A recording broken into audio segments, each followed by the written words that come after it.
আচলতে মই অলপ আগত লাইভতো কৈছোঁ যে আৰু আগত যোৱাবাৰ যেতিয়া বিতৰ্ক হৈছিলে মই সেই সময়তো কৈছিলোঁ, যেতিয়া কৈছিলে চবে যে অগ্নিনাভ মন্দিৰ বন্ধ কৰিব লাগে কিবা কিবি বহুত কৈছিলে, তেতিয়া মই এষাৰে কথা কৈছিলোঁ যে কোনো ভক্তও যদি নাহে বাবাক মই পূজা কৰিমেই।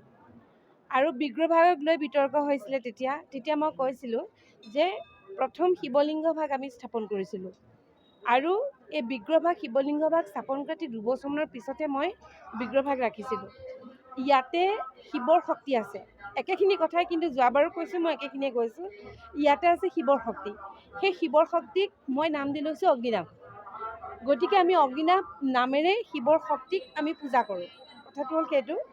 গতিকে বিগ্ৰহভাগ যেতিয়া ৰাতিপুৱা আহি পেলাই আমাৰ ইয়াত পূজাৰী কৰ্মচাৰীসকল আহি প্ৰথমতে দেখা পাই মোক গৈ কৈছেগৈ, অলপ সময় মোৰ দুখ লাগিছে, যিহেতু তেওঁক মই সৰু ল'ৰা ছোৱালীৰ নিচিনাকৈ লালন পালন কৰোঁ। নেদেখি পেলাই বহুত কান্দিলোঁ মই অলপ সময়। তাৰপিছত মোৰ মন আকৌ ষ্ট্ৰং, যে কান্দিলেও মোৰ এটাই ভাৱ যে বাবাৰ শক্তিক কোনেও নিব নোৱাৰে। তো সেই ভাগ গ'ল যদি মই বেলেগ এভাগ হ'লেও স্থাপন কৰি ল'ম, কিন্তু মোৰ মনত মানে এইটো পুৰাকেই দৃঢ় বিশ্বাস যে বাবা য'তেই থাকে আহিব, মানে ওলাব, তাৰমানে মোৰ মনত এইটো দৃঢ় বিশ্বাস। তাৰপিছত মই ষ্ট্ৰং কৰিলোঁ, নাই মই যাওঁ, পূজা মুঠতে কৰিমেই, মই যেনেকৈ কৰিব লাগে কৰিমেই। ঠিক মই কাপোৰ কানি ঠিক পিন্ধিছোঁ, পিন্ধি মেলি মই ইয়াত চাব আহিছোঁ, ঠিক 45 মিনিটমানৰ সময়ৰ ভিতৰত, কাৰণ তেতিয়া মই বাবাক কৈছোঁ, বাবা তুমি ইমান ৰাইজক তুমি আশীষ দিয়া, চবেই সমাধান পায়, গতিকে তোমাৰ বিগ্ৰহভাগ কেনেকৈ নিব পাৰিলে। কিন্তু তাৰ 45 মিনিটমানৰ ভিতৰত আমি খবৰ পালোঁ যে শিমলুগুৰি ষ্টেচনত তাতে ধৰা পৰিলে বুলি পেলাই। এতিয়া কথা হ'ল, আমি তেওঁক যিধৰণে পূজা কৰি আহিছোঁ, তেওঁক আমি পূজা সদায় কৰিমেই, আৰু মনত আমাৰ সেইখিনি তেওঁৰ শক্তিক আমি সদায় পূজা কৰোঁ, পূজা কৰিমেই। সেইধৰণে আমি আজিও এতিয়া পূজা কৰিমেই। আৰু কাইলৈ পৰহিলৈ এনেওতো আমাৰ মন্দিৰভাগ আমি তেওঁৰ স্থানান্তৰ কৰিব লাগিব। আমি মন্দিৰভাগ যেতিয়া নতুনকৈ বনাম, আমি ক'ত কেনেকৈ বহাম সেইখিনি একো ক'ব নোৱাৰোঁ। প্ৰত্যেকটো কথা অগ্নিনাভ মন্দিৰৰ প্ৰতিটো কথা মই বাবাক জনাইহে কৰোঁ। আৰু মই যিখিনি সিদ্ধান্ত লওঁ বা কিবা কৰ্ম এটা কৰোঁ, সেই প্ৰতিটো কাম তাৰমানে মই বাবাক জনাইহে কৰোঁ। আৰু যিবোৰ সিদ্ধান্ত বা যিখিনি হয় সেইখিনি মই বাবাই কৰাইছে বুলি ভাবোঁ। কিন্তু এই যে আজি হেৰালে বা নিলে, এইটো মই কিবা এটা বাবাৰে কিবা এটা বুলি মই ভাবিছোঁ। তাৰমানে এইটো মই নিগেটিভ নাই ভবা, কিন্তু একদম অন্তৰৰ পৰা মই এই স্থানতকৈ বাবালৈ চাই কৈছোঁ, এইটো মই কিন্তু নিগেটিভ নাই ভবা। এইটো মোৰ ফালৰ পৰা তাৰমানে বাবাই কৰোৱাই কিছুমান কাম মই জানো, এইটো কিবা এটা মই পজিটিভ বুলিয়ে ভাবোঁ। তাৰমানে কিবা এটা কাৰণত বাবাই কৰাইছে। আকৌ বাবা আহিব কাইলৈ, আজি এতিয়া নাজিৰা থানাতে আছে, তাৰপৰা আকৌ আমাক দিব। আমি আকৌ দেওবাৰৰ পৰা আমি বাবাক দেখা পাব। আজিৰ দিনটোৰ কাৰণে খালি নাই দেখা আৰু ভক্তসকলে।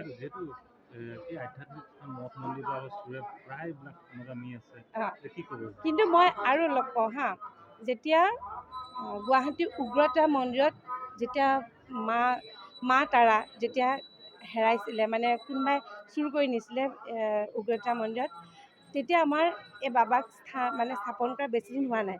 মই যে বাবাক কেইবাদিনো ভাবিছোঁ, তেতিয়া মানে পাব লাগে, বিগ্ৰহভাগ পাব লাগে। কাৰণ কেলৈ তাৰ ঠিক এমাহমানৰ আগতে মই উগ্ৰতাৰা মন্দিৰৰ পৰা আহিছোঁ।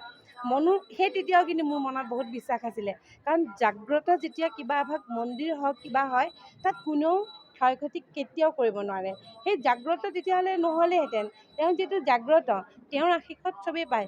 এনেকুৱা ধৰণে কিবা আন মন্দিৰৰ ক্ষেত্ৰতো যদি হয়, কিন্তু এই যেতিয়া উগ্ৰতাৰা মন্দিৰৰ কথাটো ক'ব নালাগে যদিও মই কৈছোঁ, সেই তেনেকৈ ধৰক যেতিয়া আকৌ নতুন এভাগ স্থাপন কৰিব লৈছে, তেতিয়া আগৰ ভাগ ঘূৰাই পাইছে। গতিকে শক্তি সেয়াই, তাৰমানে মাৰ শক্তিয়ে হওক, বাবাৰ শক্তিয়ে হওক, ভগৱানৰ শক্তি সেয়াই। আমাৰ বিশ্বাসটো মেইন, মানে সেইটোৱে কথা। হা কি ক'লে? দুখীয়ে শাস্তি পোৱাটো কিয় নিবিচাৰিম? এতিয়া মোৰ আজি প্ৰাৰ্থনা এটাই, দুখীয়ে শাস্তি পাওক, তেওঁৰ লগত যিখিনি আছিলে সেইখিনিয়ে ধৰা পৰিব লাগে, সিমানখিনিয়ে কথা। আৰু লগতে মই কওঁ যে আমাৰ মন্দিৰৰ নামত যে ফেক একাউণ্ট খুলি পেলাই বহুতে পইচা তুলি আছে, লাখ টকা তুলি আছে। আমাৰ সময় নাই, সময়ৰ অভাৱত আমি আজি কামবিলাকৰ পিছত দৌৰিব পৰা নাই। আপোনালোকে যদি ইচ্ছা কৰে আমি নাম্বাৰবোৰ দিব পাৰোঁ, যিবোৰ আমাৰ ফেক নাম্বাৰ আমালৈ আহে। তাৰমানে মানুহে শৰাই দিয়ে, পইচা লয়, 500 টকাকৈ পইচা লয়। ফেক নাম্বাৰ বহুত আছে, আপোনালোকক মই নাম্বাৰকেইটা দি দিম, আপোনালোকে সেই নাম্বাৰকেইটা দি দিব। আৰু এতিয়া মোৰ মনত নাই, যিহেতু হেৰি নাই, মই কৈ দিব পাৰোঁ, আপোনালোকৰ ৰ'লে দুটামান কৈ দিব পাৰোঁ। বাকী যিকেইটা নাম্বাৰ ফেক নাম্বাৰ, এটা পেজ আছে জয় বাবা অগ্নিনাভ বুলি পেলাই, সেই তাত পূৰা পইচা ল'বৰ কাৰণে দি থাকে। জয় বাবা অগ্নিনাভ বুলি এটা পেজ আছে, তাত কয় যে শিৱৰাত্ৰিৰ কাৰণে পইচা তুলিব, আপোনালোকে যোগাযোগ কৰক। তাৰপিছতে বিহুৰ সময়ত কয়, দুৰ্গা পূজাৰ সময়ত কয়, কিন্তু আমি আজিলৈকে তেনেকুৱা ধৰণে পইচা তুলিবৰ কাৰণে এনেকৈ আমি এই ধৰণে আমি কেতিয়াও পষ্ট নিদিওঁ। আমি ভগৱানৰ প্ৰতি যাৰ বিশ্বাস আছে, ভগৱানৰ ওচৰলৈ এনেও চব আহিবই। আমি মাত্ৰ কণ্টেক্ট কৰিবৰ কাৰণে আগতে আমি কণ্টেক্ট নাম্বাৰ পৰ্যন্ত আমি দিয়া নাছিলোঁ। আমি যে কোনো কণ্টেক্ট নাম্বাৰ দিয়া নাছিলোঁ। কণ্টেক্ট নাম্বাৰ লাষ্টত আমি এইকাৰণে দিবলৈ, যেতিয়া ফেক একাউণ্টবোৰ খুলি মানুহৰ পৰা পইচা ল'ব ল'লে, তেতিয়াহে আমি আমাৰ নাম্বাৰ দিয়া হৈছে। এতিয়া সেই নাম্বাৰবিলাকে পইচা তুলি ভক্তৰ পৰা লৈ আছে, আৰু ভক্তই গম নাপায়, পিছত গম পায়।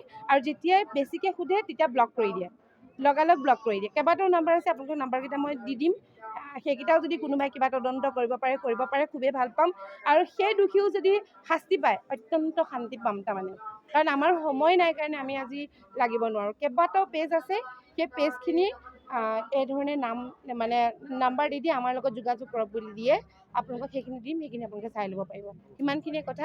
এতিয়া বহুত ভক্ত আছে, আৰু সকলো ভক্তৰ মনৰ বাঞ্ছা সিদ্ধি হওক। আপোনালোকে কেতিয়াও মনত দুখ নকৰিব, আপোনালোকৰ বাবা একেধৰণে আছে। এই শক্তিক কোনেও নিব নোৱাৰে, যেতিয়ালৈকে আমি তেওঁক অসন্তুষ্ট নকৰোঁ। আমি যিহেতু তেওঁক অসন্তুষ্ট নাই কৰা, আৰু তেওঁ ইয়াত বহিছে, নাজিৰাত বহিছে, সকলো ৰাইজকে তেওঁ আশীষ দিব, সেইটোৱে আমাৰ দৃঢ় বিশ্বাস।